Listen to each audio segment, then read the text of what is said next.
Bonjour Marc Munich. Bonjour. Nous nous retrouvons dans un coin dans les Hauts-de-Saint-Benoît, au-dessus de l'abondance de l'Olympe, au pied d'un majestueux filao. C'est même étonnant de trouver un filao de cette taille-là et puis dans cette forêt-là. Ouais. C'est un peu inimaginable, mais ce qui est encore plus surprenant, c'est que nous sommes assis sur des vieilles fondations.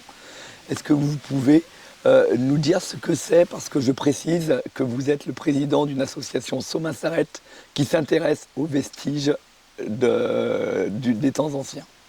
Alors effectivement, donc, notre association s'intéresse principalement aux voies de communication, donc sur le 19e siècle. Et vous avez raison de dire que c'est un endroit historique. Alors certainement qu'il y avait beaucoup d'activités ici, mais pour nous c'est un endroit historique parce que c'est de là qu'est parti le fait qu'on monte cette association. De voir ces vestiges, de voir tout ce qu'il y avait sur le chemin qui arrive jusqu'ici, on s'est dit c'est assez extraordinaire, mais pourquoi il n'y a rien, il n'y a personne qui va s'intéresser à ça. Donc on a eu l'idée de monter une association. Au départ on voulait l'appeler Rivage et patrimoine, parce que on est sur les rivages. Parce qu'en effet, nous sommes arrivés là par le biais d'un Somain-Sarrett. Nous avons marché pas mal de temps pour arriver là. Je ne sais pas, une petite demi-heure, une heure. Oui, c'est ça. Si on prend le temps de marcher tranquillement à une allure normale, on va mettre 3/4 d'heure pour arriver ici. Par contre, après, si on s'arrête, on en parlera certainement tout à l'heure, à différents endroits où on peut trouver des vestiges. Là, il faut compter 2h30, 3 heures de randonnée, oui. Et voilà, et si on marche normalement, on ne se rend pas compte des trésors sur lesquels on marche. Qu'est-ce qu'on trouve sur ce Somain-Sarrett? Alors, sur ce chemin charrette, nous on l'a appelé le chemin historique de l'harmonie, parce que vers 1830, il y a une usine de canne qui s'est construite dans les bas de Saint-Benoît, du côté de la Cabane, pour ceux qui connaissent. C'est sur la route de Brapanon, l'ancienne route nationale. Et cette usine était alimentée par un canal. Le canal démarrait de Grand-Bras et arrivait jusqu'à cette usine. Il parcourt sur 8 km 600, donc il traverse la nature. Alors l'originalité de ce canal, c'est qu'il y a des parties qui ont été construites par l'être humain et des parties qui passent dans les ravines. Donc la moitié pour moitié. Et justement, dans les vestiges qu'on peut retrouver, on retrouve des traces de ce canal qui a été creusé.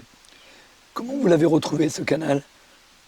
Vous personnellement, enfin avec les amis de Somain-Sarrett, comment vous êtes tombé dessus? Alors on est tombé dessus parce que l'idée c'était de se dire, on peut chercher des traces sur le terrain, mais également des traces aux archives. Et en allant aux archives, on a trouvé un plan qui date de 1873 et qui montre le domaine de l'harmonie avec différents endroits. Donc il y avait certainement un camp de travailleurs qui s'appelait Vélia. On voit bien la trace du Somain-Sarrett. Alors on sait que c'est un Somain-Sarrett justement parce que la pente devait être très douce, donc quand il y a des endroits qui sont un peu plus pentus, ça fait des S comme ça. Donc c'est un indice qui nous permet de savoir que c'est un Somain-Sarrett. Et il y avait également donc le tracé de ce canal. Et un canal qui est particulier, comme vous le disiez, il traverse des ravines, il y a des tunnels. On a donc creusé la montagne, on a fait des décaissements, on a construit des murets en pierre. Vous nous avez montré des murets en pierre taillée. Ça veut dire qu'on est face à un génie de la construction. Oui, on peut appeler ça un génie. Je pense que les constructeurs du 19e avaient ce génie qui faisait qu'ils ont réussi à s'adapter plutôt. Ils ont réussi à s'adapter aux matériaux et à la géographie du lieu. Donc il y a effectivement, comme vous dites, donc, un tunnel qui a été creusé. Donc c'est pas un grand tunnel, c'est un tunnel qui fait une quinzaine de mètres de long, sur 5-6 mètres de hauteur et 1 mètre, 2 mètres de large. Mais ça permettait de traverser des petits monticules de terre. Mais ce qui est assez extraordinaire, c'est qu'ils ont carrément dévié des ravines pour pouvoir récupérer l'eau et aussi faire en sorte que le canal puisse passer. Et on est donc au 19e siècle, selon l'hypothèse la plus probable. à une époque où on n'a pas de bulldozer, où on n'a pas de grue, on n'a rien de tout ça, on a juste les esclaves, ces pauvres esclaves obligés de travailler. Vous imaginez combien de personnes ont pu travailler pour tailler les pierres, poser les énormes pierres qui doivent peser parfois plus d'une tonne, je ne sais pas. Ah, certainement, oui, Ouais. oui, oui. Donc on peut imaginer que ça doit être un travail de titan, effectivement, parce que euh, pour passer les ravines, il y avait donc un chemin charrette qui longeait tout ce canal et ben, pour enjamber les ravines, il y avait des ponts et ces ponts, la structure du pont, c'est ce qu'on appelle des ponts cadres. Mhm. Et ces ponts cadres ben, laissent passer un petit canal dans lequel ben, l'eau de la ravine passe. Au-dessus, ben, il y a le chemin. Et de chaque côté, ben, ce sont des murs de pierre sèche. L'intérieur du canal sont aussi des murs de pierre sèche. Et par contre, pour pouvoir... Et l'intérieur, c'est du remblai, Mhm. avec des cailloux, de la terre, etc. Et pour pouvoir faire passer le chemin, ben, il y avait des gros linteaux, effectivement. Donc plus le canal était large, et plus le linteau était important, et l'épaisseur du linteau, alors ça peut varier de ça à ça, et on a vu des linteaux qui devaient faire ça de large. Mhm. Oui, alors on est certainement dans la tonne à porter. Oui. Donc c'était un travail de titan, comme vous dites, et en même temps un travail de génie parce que ben, il fallait mettre en place une invention qui permettait effectivement de pouvoir euh, un élément liquide traverser un autre élément liquide. Mhm. C'est-à-dire que ben, l'eau du canal, il fallait qu'elle franchisse aussi ces ravines. Donc Mhm. là, on n'a pas de réponse, on a deux, trois réponses parce qu'on a vu un endroit où il pouvait y avoir un petit pont canal, mais il y a d'autres endroits où on voit que l'eau ben, du canal était là et hop, elle devait Mhm. traverser. On ne sait pas trop comment c'était fait. Est-ce qu'il y avait un effet de seuil avec un mur qui retenait l'eau de la ravine, mais en même temps permettait au canal de passer, ce qui permettait aussi au canal de récupérer pendant la saison sèche ben, l'eau des ravines qui sont pérennes pour certaines. Donc il y a plein de questions que nous, enfin, il y a plein de Oui. questions à laquelle nous on n'a pas de réponse. Oui, c'est ça, on a des ouvrages impressionnants et qui datent de 200 ans et qui ont dû mobiliser une énergie folle, probablement alimenter des endroits où ça grouillait de travail. Mhm. Et pourtant, aujourd'hui, ils sont complètement noyés, perdus dans la forêt. Oui. Comment on peut expliquer que ça ait complètement été abandonné? Ben parce que, alors, il y a peut-être plusieurs réponses. Hein, déjà, ben parce qu'il n'y a plus vraiment d'activité agricole dans cette partie-là. Si c'est cassé, c'est pas bien gênant. Maintenant, on prend un bulldozer, on met 3 buses et on Mm. recouvre. Si ça pète dans l'année, ben, on reprend le même bulldozer, on remet 3 autres buses et voilà. Donc maintenant, on peut réparer très facilement.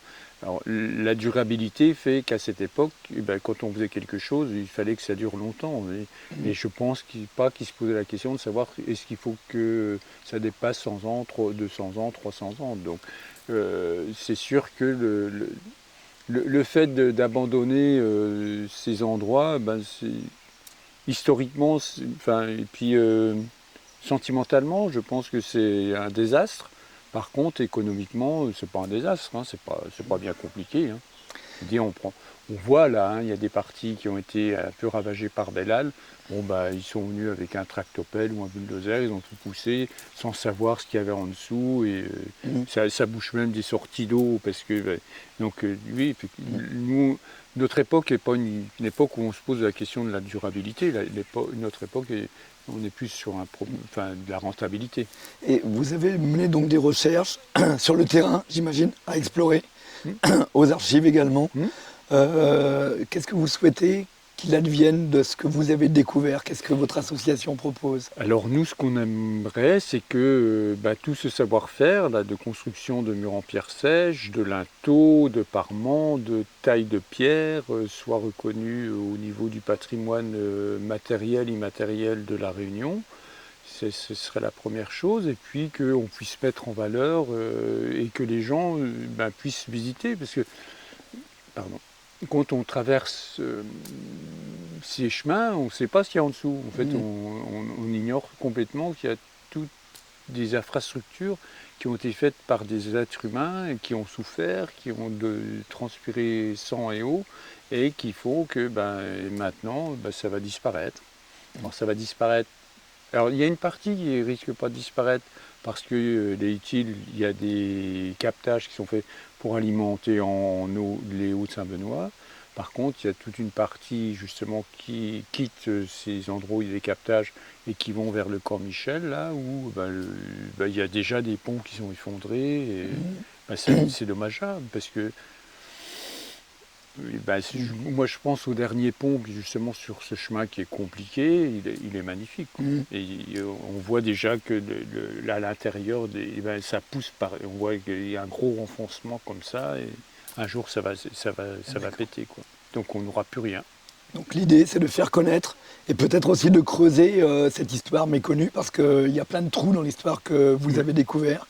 Comment on pourrait en savoir un peu plus?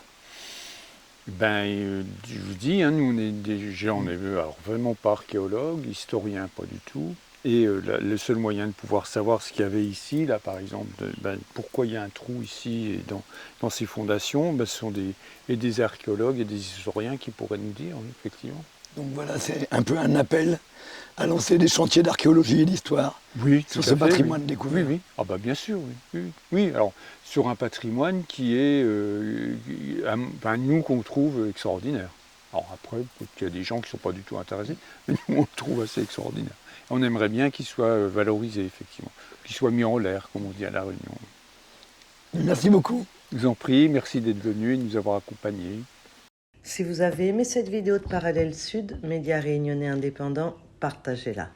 Et si vous voulez soutenir la liberté de la presse, faites un don sur notre site parallèlesud.com. L'info est un droit, mais elle a un prix.